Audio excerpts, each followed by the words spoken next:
Voilà, alors les 2 roues, bon, il faut 4, mais les 2, déjà, ils vont pour la voiture là. Elles sont pas tout à fait rondes.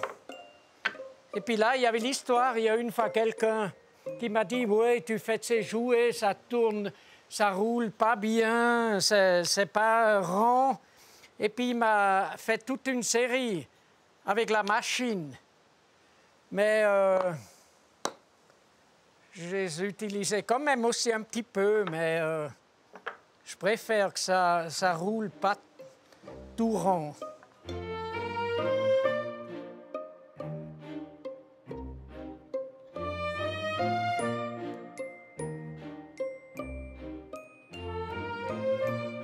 Et puis ça fait à peu près ça.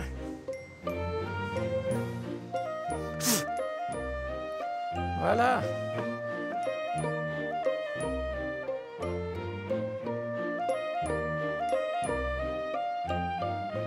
J'ai tellement encore du bois, j'ai encore tellement d'idées. J'aimerais créer encore tellement de jouets. Et puis là, je vois maintenant, j'ai encore pas mal de réparations. Là, il y a des carcasses. Partout, il y a des carcasses. Ailes d'avion, carcasses à réparer. Ah, ça va donner une fois quelque chose de magnifique, ce bois-là. Ça, il faut arriver à faire quelque chose avec ça. Ça, c'est aussi du vécu. Je ne sais pas d'où ça vient, mais ça, c'est beau, ça. Alors, qu'est-ce qu'il faut faire là? Oh, avec tout ce qu'il y a partout.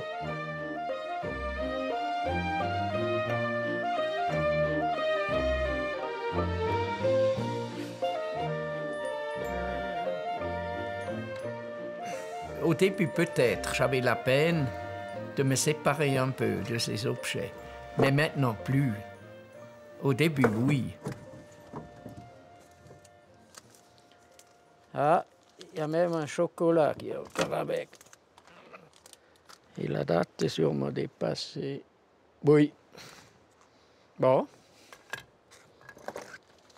Bon. Dans ma poche. Il a déjà vu 2, 3 expositions.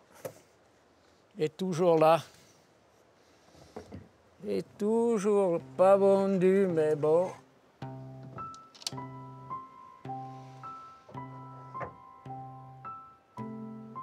Ah, ça j'aime aussi bien. C'est impressionnant, ces personnages là-dedans. Et puis quand je dessine ces personnages dedans, souvent j'ai dit « Ah, cette âme, elle ressemble à quelqu'un que je connais. Monsieur aussi. » Et puis ça m'amuse bien. Et le garçon, comme il est content. Oh. Voilà. Et puis après, qu'est-ce que je voulais encore voir là-dedans? Ah, ma voiture préférée. Je ne sais pas si c'est moi qui est dedans. Magnifique vue depuis là-haut. Et puis je pense il est en 4x4. Après, est-ce qu'on a encore là? Ah, voilà. Quand j'ai taillé le figuier, j'utilisais des branches pour faire des jouets. Ça sent encore très très fort du figuier.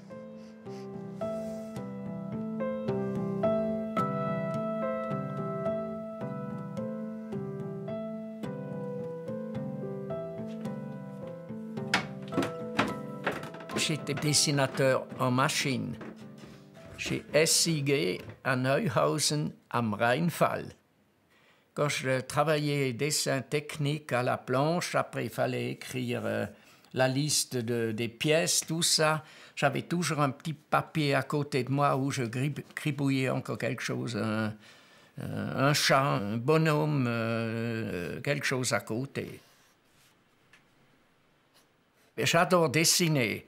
Les dessins artistiques, ça m'a toujours fasciné. Puis on peut faire des plus petits.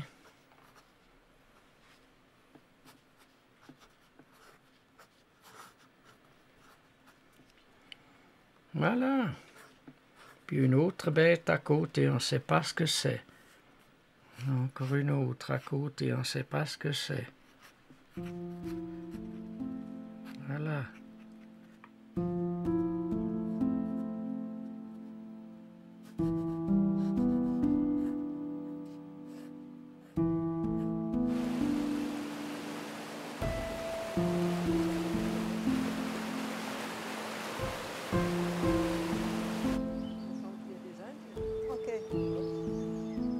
Ah, des jouets en bois, j'ai commencé alors 45 ans en arrière pour notre fille qui venait m'aider des fois à trouver après l'école, faire un petit coucou avec une copine. Là, j'ai fait déjà des petits dessins sur le bois d'abord aussi, et puis après j'ai découpé un peu. C'était pour Natacha et puis sa copine. Pour mes jouets en bois. Un petit diamètre, un gros diamètre? Diamètre. Des fois, je mets des petits roues devant et puis des plus grands derrière. Ouais. Ça pourrait aller bien pour couper là, pour mes roues. Oh, c'est le bon diamètre. Là, c'est aussi Là, quand même. Ça. Là, je vois déjà. Ouais. Je vois déjà ce que je veux faire avec ça. C'est tout du vieux bois là-bas.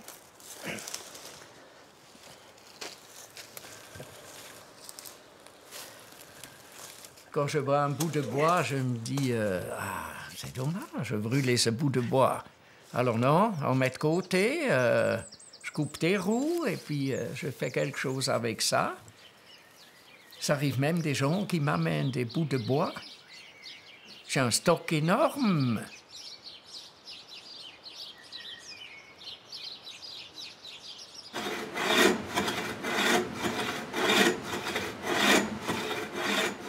Je garde trop parce que je ne suis pas un bon vendeur. Je suis un créateur, mais je ne suis pas fait pour vendre, je ne suis pas fait pour donner un prix.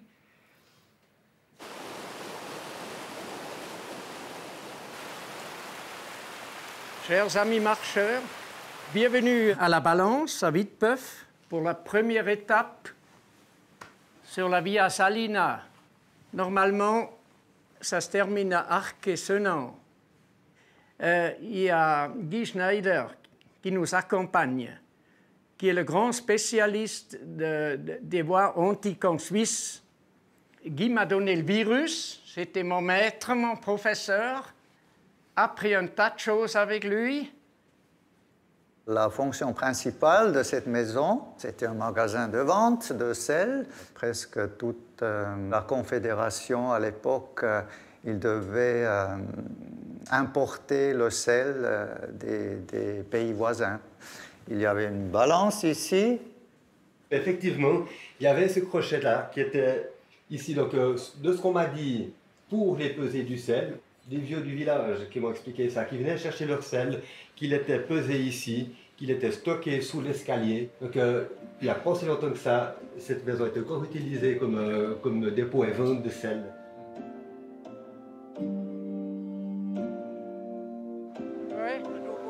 Chaque fois, plaisir de s'arrêter chez vous avec une équipe. Alors on y va, et départ. Salut, hein, ciao, ciao, merci, hein. Ciao.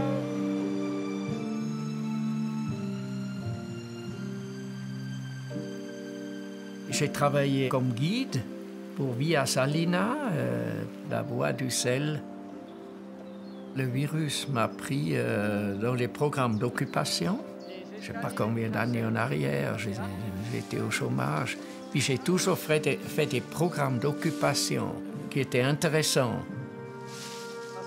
La géographie, l'histoire, l'archéologie, ça m'a toujours intéressé. On a un bout exceptionnel ici. On a des ornières. Les ornières étaient importantes à l'époque parce que les chariots, les charrettes, ils n'avaient pas des freins mécaniques comme on les connaît aujourd'hui. Alors, qu'est-ce qu'ils ont fait à la descente? Ils ont bloqué une roue Et on peut s'imaginer, si on a une roue qui est bloquée, ça risque de déraper. Et c'est pourquoi c'était important d'avoir un guidage pour les roues. Et c'est pourquoi on a taillé les ornières dans le rocher.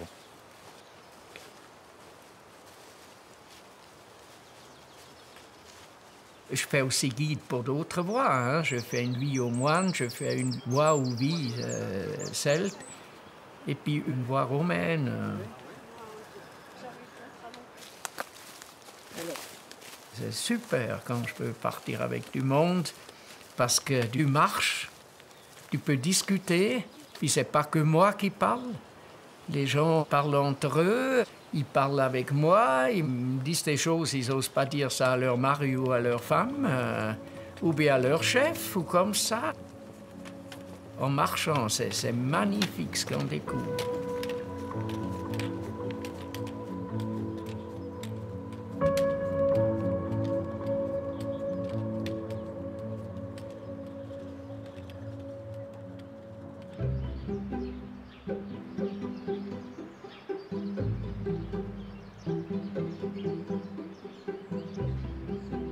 Voilà, Natacha, nos vieux souvenirs. Regarde voir ça. Ça, c'est incroyable. Regarde là, le fameux Pilatus porteur avec... Avec en plus le chauffeur. Ça, c'était le premier que tu as fait, hein? Oui, je crois, oui, Ouais, oui. hein? Oui, oui. C'est le premier que tu as fait. Mais t'as vu? Ça a changé, hein? Oui, je mets plus de métal, mais ça va aussi, ça a aussi son charme. Oui, oui, c'est vrai. Je crois que j'ai fait 3 ou 4 comme ça. Ouais. Tu te rappelles, on a fait une fois un aérodrome, Oui. on les a posés Ouais. un à côté de l'autre. Ça donnait des donnait magnifiques images. Ça donnait bien. On Et va puis le mettre là. c'est toi qui as fait le dessin, et c'est moi qui a découpé, et puis dessins. c'est toi qui as peint. Mais oui, Et pas. puis tu as fait, c'était je sais pas si tu as encore fait travailler là-dessus, penser. poncer. J'avais le droit de penser aussi. Ça, c'était Aladdin. J'ai eu la chance d'avoir des jouets en bois qui ont été faits avec ma participation. J'ai eu la chance d'avoir des dessins qui ont été transformés en puzzles, que d'ailleurs j'ai le plaisir d'avoir en classe. C'est mes élèves qui jouent encore avec.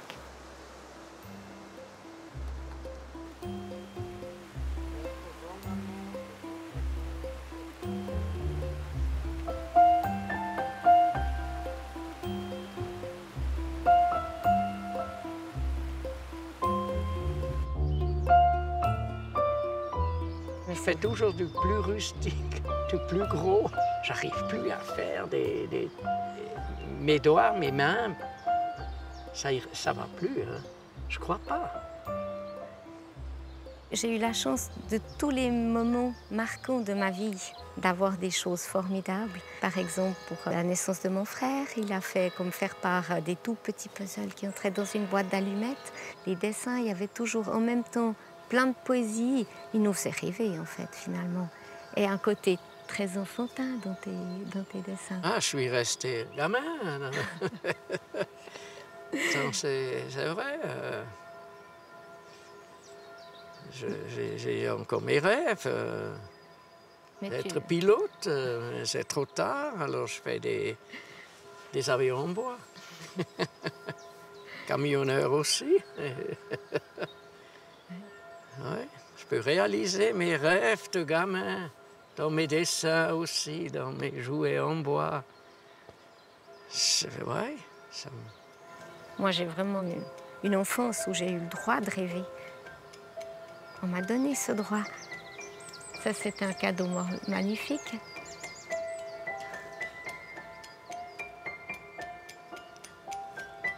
Puis là-dessous, on tourne. Un peu. Oh ben, l'œuvre d'art, hein? Oui. Maintenant, c'est un autre œuvre d'art. Voilà. Il n'y a rien. Non. Oui, là. Regarde les limonces, là. Là. Où ça? 2. Ah oui. Les petits escargots. Je trouve que c'est un jardin qui est plein de poésie. avec une manière dont prendre soin qui est toute particulière à l'image finalement de mon papa. Je trouve qu'il y a un côté non conventionnel aussi, le fait de ne pas couper l'herbe avant le 15 juin, je trouve un respect de la nature.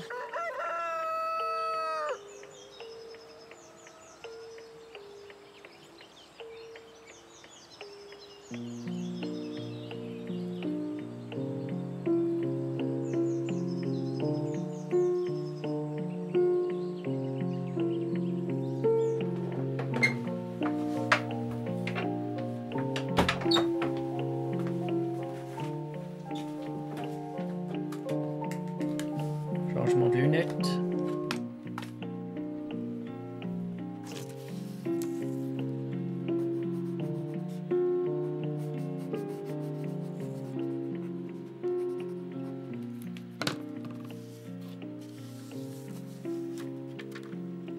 Bon, pour beaucoup, mon écriture est déjà peu lisible.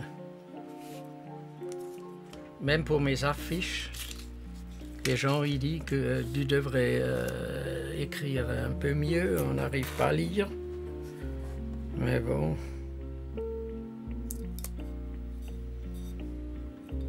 Moi, je pense qu'on peut quand même lire ça. Alors, mise en bouteille pour vinaigre de vin 2021. Fabrication maison. Voilà.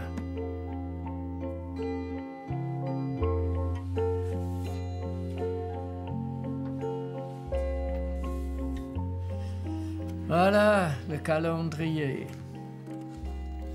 Ça, je m'amuse quand je fais ça. Je rigole moi-même. Qui commence toujours le 6, Saint-Nicolas. Et puis ça finit au 1er pour souhaiter bonne année. Mais est-ce qu'il y a des choses... Quand je dessine peut-être en 2 nuits. Les dessins sont faits. Je dessine à A3. Après, je réduis sur A4. Après, je vais faire des copies. Et puis, il faut découper. Moi, je crois que j'ai encore mal maintenant un peu dans les doigts avec le scalpel. Alors là, oh, j'ai fait très fort cette fois, j'ai fait 250. Ça fait 1 semaine à peu près, on peut dire, découper les fenêtres. Mais il ne faut pas que ça devienne la production, c'est maintenant 250. Ça, je ne sais pas pourquoi. Bon, ça fait des heureux, c'est vrai, mais fou. Il faut être fou. Et puis quand on est habitué à faire 250, on peut tout d'un coup faire que 100. Et puis ceux qui ont reçu, puis qui ne reçoivent plus. Il faut faire quoi? Hein?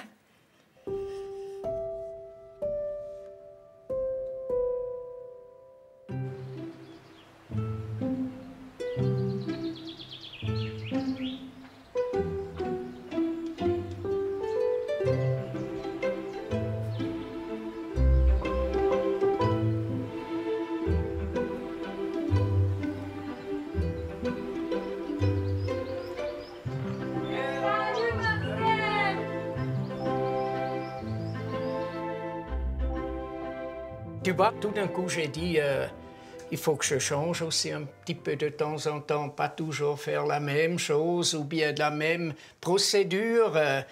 Et puis, j'ai pensé, ou bien j'ai entendu que tu as, ou bien je savais que tu as une presse. Si je te donne ça, et puis je te dis, fais-moi quelques tirages de ça sur ta presse. Je ne peux pas là-dessus. Parce que d'abord, il faut, sur une presse en relief comme ça, il y a un travail de gravure. Quand tu fais un dessin et puis que tu veux le faire dans un autre procédé, dans un autre médium, il va se transformer, ce sera autre chose.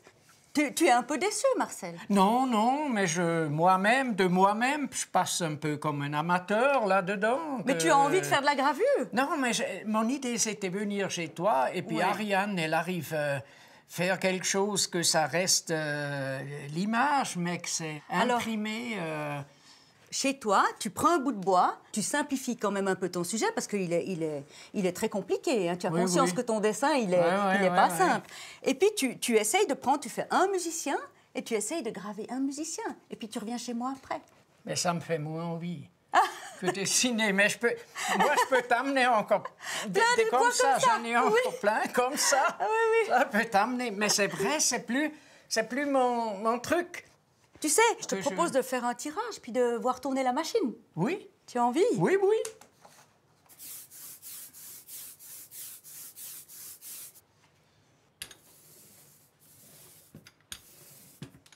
Je dois dépasser. Oui, tu peux, oui, parce que sinon tu risques de ne pas aller J'ose jusqu'au pas bout de trop la... salir, c'est Non, ça. tu peux salir. Bon, c'est bon.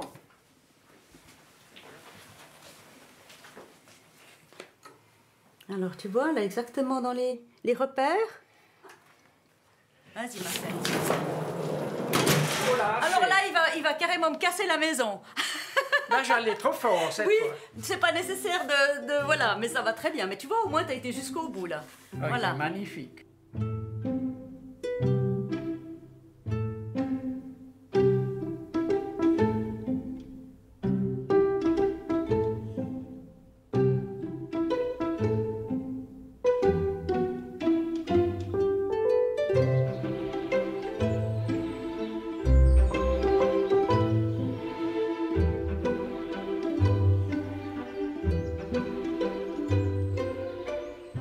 Je vis à Beaume depuis 1984.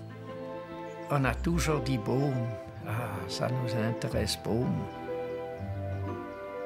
On a eu de la chance, une chance immense, qu'on a pu acheter la maison, une ancienne scierie, là.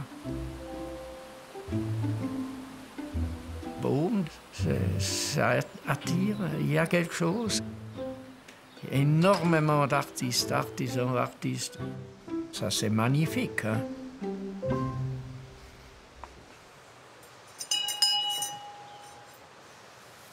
Voilà, arrivé dans l'atelier magnifique de Jacques. Salut, Marcel. Notre ami, que j'ai tellement eu plaisir de le rencontrer ici.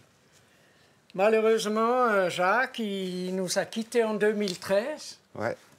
Maintenant, toi, tu es revenu ici.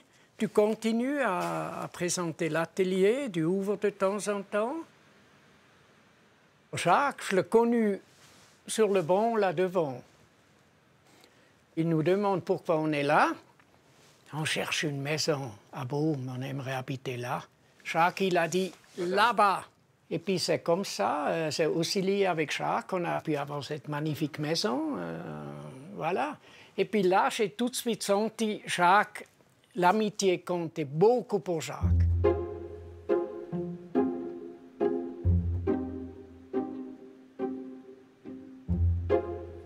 À la base, Jacques faisait de la lithographie. Après, il s'est mis au bois gravé qui se tire sur cette presse-là. Il semblerait que c'est la seule en Suisse. Donc, elle est de 1835, de l'imprimerie royale sous Louis-Philippe du Louvre.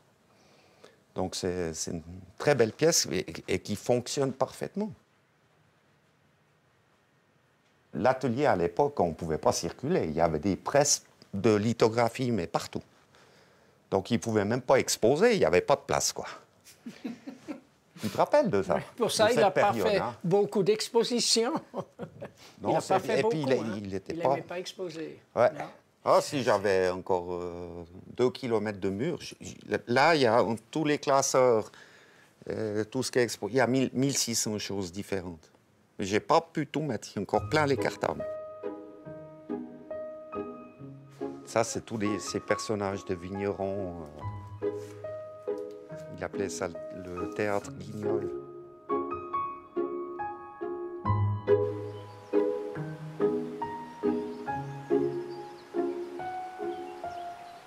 J'ai mes moments pour rêver, j'ai mes moments pour être active, j'ai mes moments... ça tombe comme ça. J'ai tellement une vie variée que